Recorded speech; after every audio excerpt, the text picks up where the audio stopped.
Now that we are about halfway through the year, it means it is time to set up a new bullet journal. I'm really excited to start off something fresh halfway through the year. I always feel like I need to be at the beginning of the year to start something new, but this is why I love bullet journaling. I came in here with my Archer and Olive bullet journal in the size A5, and it's in this beautiful dusty rose color with a gold flower on the front, 2 lovely bookmarks to track everything that I need to, and then a little pocket at the back to store all of my needs. Now, what I like to do is just start off the page with my name. I know it might seem something small, and I never really go back and look at it anyways, but it gets me in the mood to start bullet journaling and gets me in that headspace where we are starting something brand new, something fresh, and it is just, I don't know. Flipping over the page here, I did end up taping this one together using my crafter's tape because it's not the easiest to write on, and I just don't want to have a fold at the front of my book.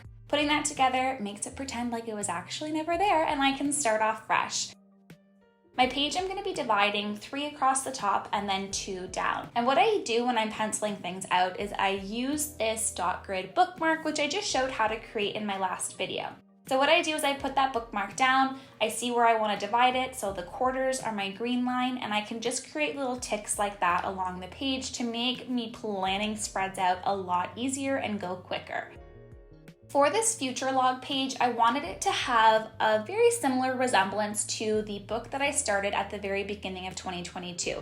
That initial setup in my blue book that we've now been planning a lot of the Plan With Me's out of. So what I did is I did the exact same layout with the block lettering styles and florals going in front and behind each number. To make this the easiest for me, I did pencil this out to begin with. And what I did is I penciled out all of the florals pretending they were in front of the number. After that, I just erased the florals depending on whether I wanted it in front or behind. So if I wanted it behind, I would just come in and erase wherever it was overlapping the number 2 or 0. For my Archer and Olive pen here, I just ended up going with a dusty pink color in that jewel kit that I have. There's 2 pinks in there, and I'm actually going to be using both, one for the outside number and then one just as a drop shadow on the number. If you are interested in buying anything from Archer and Olive, I do have a discount code with them, CreateWithCait10, and you get 10% off at checkout. For the acrylographs, I did just outline everything first, just to make it a little bit easier, and then I came over top again with that pink, added that drop shadow, and then a highlight using the white color. To add in a little bit more of what my style has been recently, I ended up coming in with craft paper and sectioning off 10 different areas for my future log.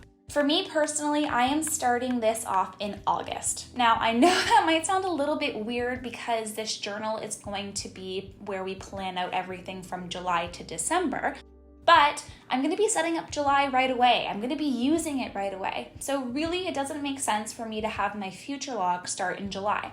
Really, what I need it for is the next month. That's why it is starting in August.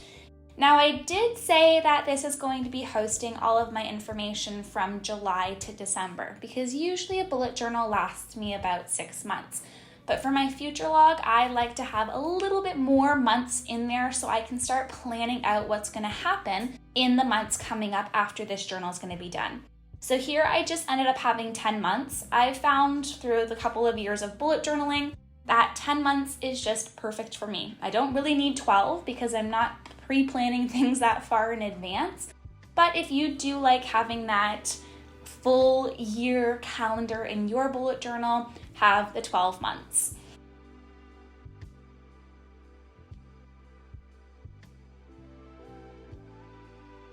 Flipping just to the next page, I did another very similar setup to what I did in previous journals before because I love looking back on all of the things that I did throughout the year. This one is just a month at a glance in pictures. What I do is just take my disposable No, I guess it's not called a disposable printer because the little printer that you can print photos off of, I have one of those. And I just print off one photo from the month that represents the big event that I did or something that I've been really proud of. At the bottom here on the figure craft piece of paper, I did end up writing out the little saying called "This is me." I thought that just fit perfectly with the theme. I did end up using a jelly roll pen just for the outline, but I filled the rest of those letters in with my acrylograph pen just because that nib is a little bit thicker. But if you don't have it, you can always fill it in with a jelly pen. You might just have to go over it a couple times on the craft paper to make sure you get a big, bold white color.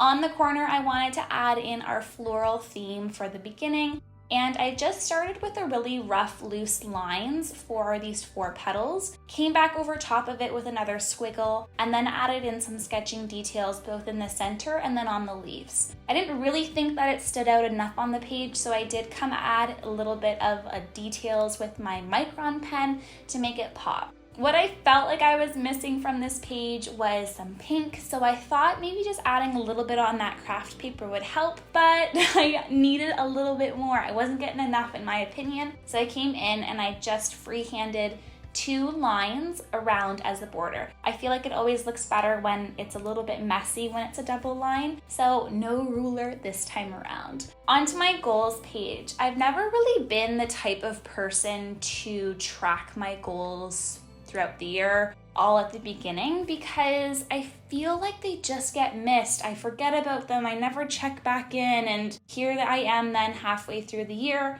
not doing what I wanted to do. So the way that I got around this is I'm going to be filling it in every single month. To add in a little bit of my craft paper, I came in at the bottom with about 1 centimeter to 1.5 centimeters border just on the top and bottom of the page. I did keep this line nice and long so I can come back in with my scissors and cut out around the corners. I find it's always a little easier for me to do this versus trying to cut it to the exact size and then being frustrated when I don't glue it in properly enough. For my circles, I just have this little jar on my desk that I took my pens out of and I used the top of it to create the 6 circles for each month for my goals. I did pencil this out, so there was a reference for me to look at while I was creating these circles. And they don't have to be perfect circles because I'm coming back in and I'm adding a little bit of these leaves. I think, yeah, they would be leaves. They're basically little heart shapes all around the outside of the circle to create a wreath. Inside is where I'm going to be housing basically all of my goals for that month, both personal, professional, maybe any other type of goals I can come up with. And I did that with my dainty little lettering that I've become so in love with, along with my Micron N89 pen, which I've actually just started using and fallen so much in love. It's more of a warm, neutral gray versus a cool toned gray. So I'm really liking that. Each month, what I'm going to be doing is I'm going to come back in and I'm going to plan out my goals. I'm really hoping that this is going to help reduce the time that I spend every single month writing out what my goal is. Instead, it's all going to be on one page, but it's not going to be one big overarching goal for the whole year, so I don't get lost in actually not doing it, because that's usually what ends up happening to me. Just filled in the rest of that page, but that is really it for that one. For my next page, I'm trying something a little bit different, and I'm really excited to see how this one turns out because I've never done this before in my journal. I watched a video recently, and I will have it linked down below. It's another YouTuber here, and she went through basically having the best bullet journal hack, and I absolutely loved the idea, so I am using it here. What you do is you just create a spread and laminate it, and then you can reuse it over and over again. So I thought the thing that I did most often in my bullet journal, especially during the summer months, was camping. And then I also have a lot of spreads related to meals and groceries. So what I first did is printed off these pieces of paper that I created on Word on my computer, and I cut them down to size, glued them to this crafter's tape, and cut that out. I did it for both the groceries and the camping side and taped them into my journal. Basically, the plan is to get this laminated with just like self-adhesive laminate that I ordered on Amazon. I'll have it linked down below if you're interested in trying this yourself. What I felt like I was missing was a little bit of something more with my lettering, so I came over top just with a little bit of the calligraphy style to tie in the page both for the groceries and the camping section. But once that is done, you laminate the page and then you can use both the spreads over and over again. You come in with your pen, you tick off what you've packed or what meal or food you want to pick up from the store, and then you can wipe it off with a little cloth and reuse this spread. I'm really excited to see how this turns out. I will let you know how it goes down on my Instagram. This next page here is saying, look what you can do. I recently did a to-do list in my June plan with me, which reflects basically on what happened during the month.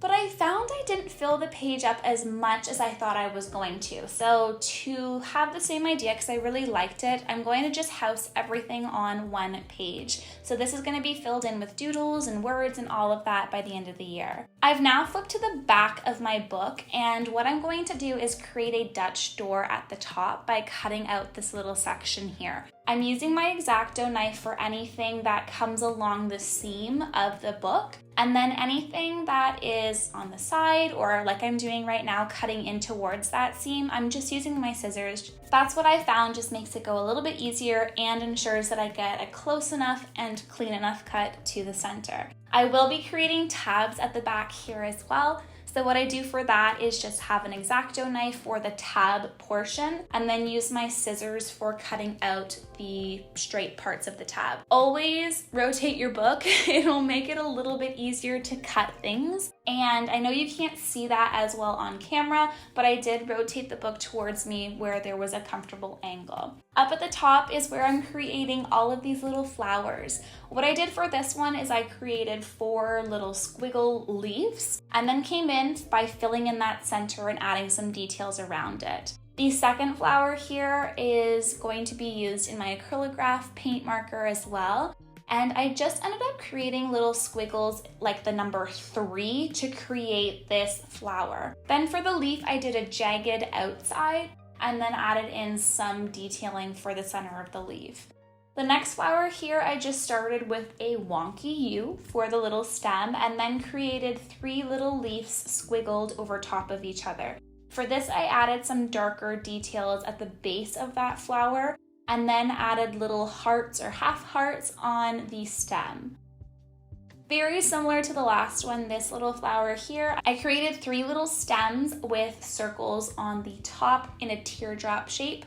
Did the very same thing with the detailing on the stem with the leaves and adding a darker base to that flower. When you're creating this, if you end up trying something like this in your bullet journal, I had both the flowers right side up, upside down, left, right, wherever it could fit in and fill some space.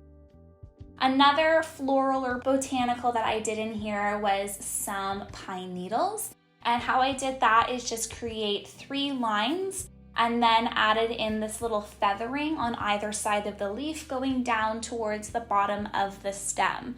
And then the last floral or leaf that I ended up adding in here in this case is your basic leaf. I just drew a little heart and added in some line work angled either on the left or the right of that leaf. Then to just fill in everything else, all those empty spaces, I added in smaller leaves and little cute flower things with 5 petals. Very easy to do just to fill in the empty space. I really love how nothing has to be the same size or shape or anything like that. You can really make it your own. Because all of these spreads at the back are going to be related to my YouTube, I had a little craft paper cut out, used my pen to create this heading, and added a drop shadow in here with my micron pen as well. I did end up having to resize it just a little bit, so I tested out the sizing and then cut off any excess that I needed to and taped it down using my crafter's tape. But before I taped it down, I centered it and got my pencil out and I actually cut it in the center of my page. What I find when I am gluing things across both the left and right side of the page, across that like center seam, sometimes it will crinkle. And how I got around this was just cutting it and gluing it on one page, leaving a little gap, and gluing it on the other side of the page. Just will make it easier when I'm opening and closing my books. There won't be as many wrinkles.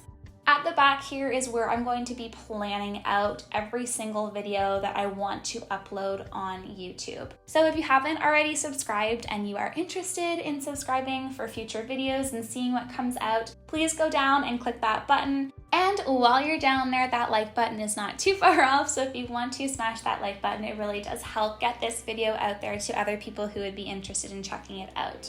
The one thing that I like about this layout and Dutch door spreads in particular is if you have any category in your life, let's say maybe you're a student, you can create a section in your bullet journal that's dedicated to one class. So you could have, instead of my heading saying YouTube, maybe you're taking an English class. So that could be your English heading, and then for every single section of the course that you're taking, you can have another page with a tab attached to it just to help you find things a little bit quicker in your bullet journal. On to the second spread for this tab section at the back is going to be theme ideas. Whenever I think of something, I need to write it down, otherwise it is not going to be in my head. The same thing goes for any video ideas.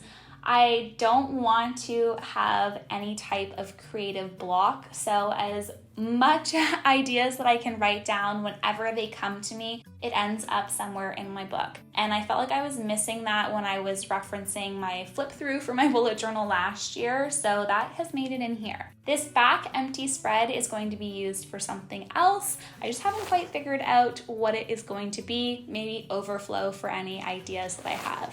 But here is just a quick flip through of what we did today. If you enjoyed the video, comment your favorite flower down below. But that is it, and I will let you enjoy the flip through.